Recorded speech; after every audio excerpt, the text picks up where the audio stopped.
9:16 here on the morning show with Jeff and Will. AM 1700 WRCR Haverstraw, WRCR.com. Welcome back to the show, everyone. Joining us now, as she does every Monday at this time, it is the editor of the Rockland Business Journal online, rcbizjournal.com, Tina Traster. Good morning, Tina. Good morning, Rockland County. How is everybody today? I will speak for everybody, and we are all good. Yep. I'm glad to hear that. First of all, the next Coffee with the Editor, November 1st at 8:30 at Roasted in Nyack. Nice.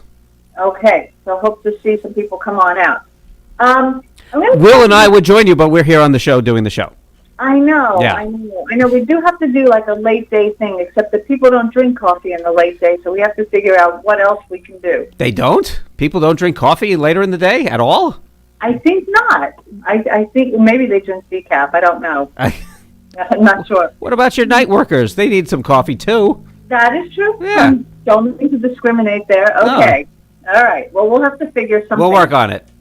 I'm going to talk about housing from many a different vantage point. I'm going to start with something that's going on in the village of Nyack, which we have been reporting on, following, and will continue to follow.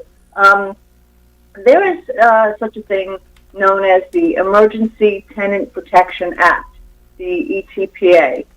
And this is an act that is utilized by towns or cities when there's when there's an inadequate amount of rental properties. It gives the municipality the ability to implement rent stabilization or rent regulation. And Nyack is investigating this for its rental buildings that were built before 1974 and that have more than 25 rental units. Right now, where the village is at is they just accepted a survey that they conducted to establish whether or not the village met this emergency threshold. And to meet that threshold, you have to have at least a 5%, there has to be a vacancy rate of less than 5%. Okay, so with the ETPA, municipalities can impose this on any apartment. But what Nyack is looking to do is to declare this housing emergency only with regard to these larger buildings. So, for example, buildings that have 6 apartments or 12 apartments, those are not going to be part of this if, in fact, this is enacted on the 26th, I think it is. In a couple of weeks, the village, they're going to vote on this. This will be put before the trustees, and they will essentially have to vote. Now, there has been some opposition from landlords who don't believe that this is the right way to go. They feel that it's an unfair burden on them. There is an attorney representing some group of these attorneys, some group of these landlords, who has not filed a lawsuit, but has threatened to in 2 letters. We will see as this goes forward, and if this is adopted, whether or not this sparks litigation. In Nyack, there are about 9 buildings or so with 900 apartments that are collectively reporting a vacancy rate of 4.55%. So that, again, that qualifies for this emergency act. This is something I think to watch, because this is part and parcel of a much bigger conversation that we're having here and throughout the region, throughout the country. We have a housing problem. We see, and we're going to be reporting this week, that there is some effort to upgrade some Section 8 housing in Spring Valley and Nyack.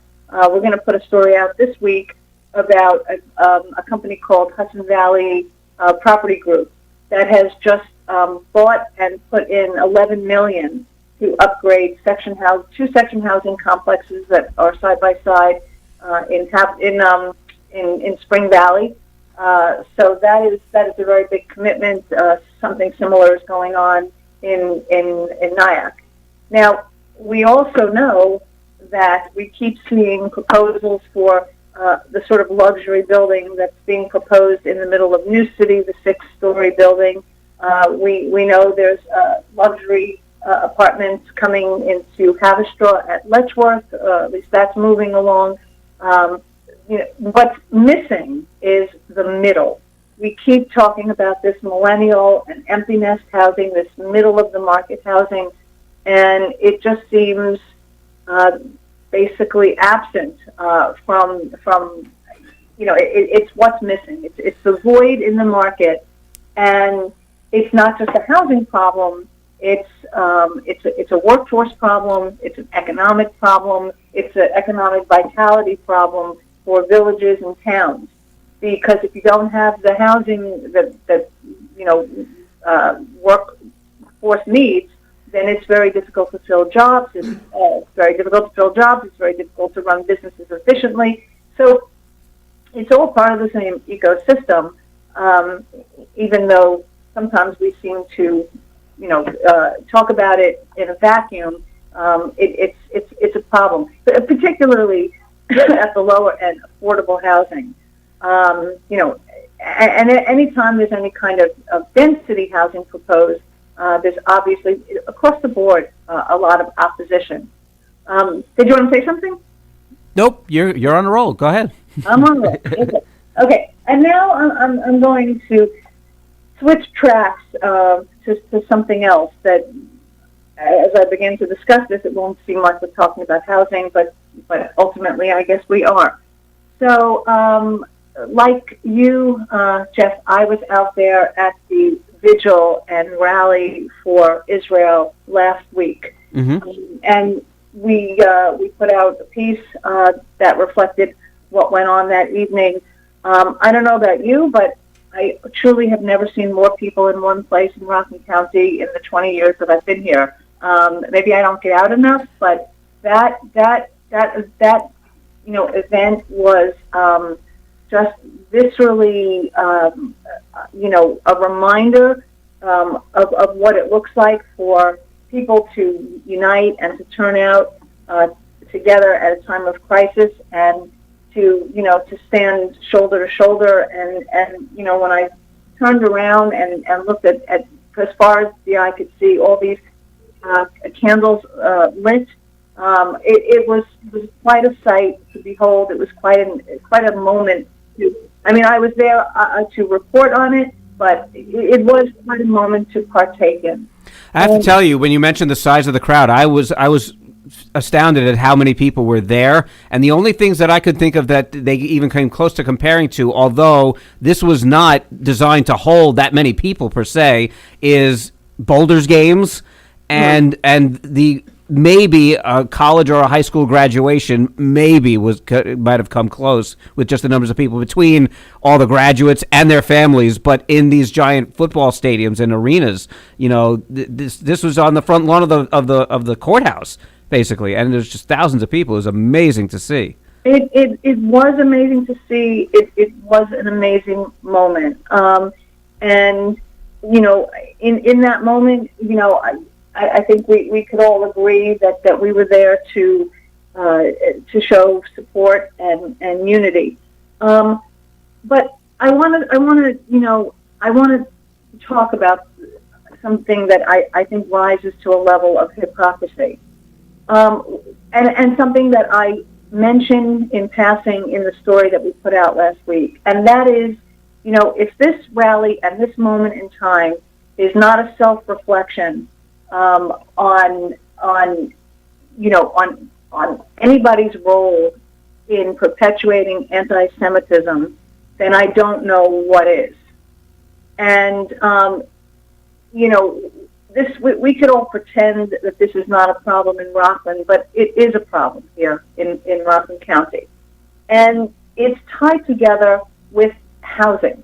which is why I'm tying it together with what I've been talking about today. We know that, especially in the hyped up political season, we know that candidates use this rhetoric to win voters. They monger fear. They dog whistle. They use phrases like a vote for so-and-so is like a vote for Ramapo. It was reported that somebody this past weekend was distributing leaflets in Clarkstown that had a phrase just like that. You can't stand at that vigil and at the same time pass out leaflets and say that is okay. So, we have in this, Rockland County has its rural beauty. There's always that gut feeling of wanting to keep a place the same as it's always been, but that doesn't happen anywhere ever. I mean, even if progress, even if the proliferation of new housing or new communities, goes on and is met with opposition, places still morph and change, and that is just the way it is. Nothing ever stays the same, for better or for worse. So I'm just putting it out there that that if we are going to stand in unity at this time, and if we are going to be represented at an event, well, not an event, at a moment in time like this, then let's have some self-reflection on embracing these ideas, whether we're at a vigil or whether we are looking to get into office or be reelected to office.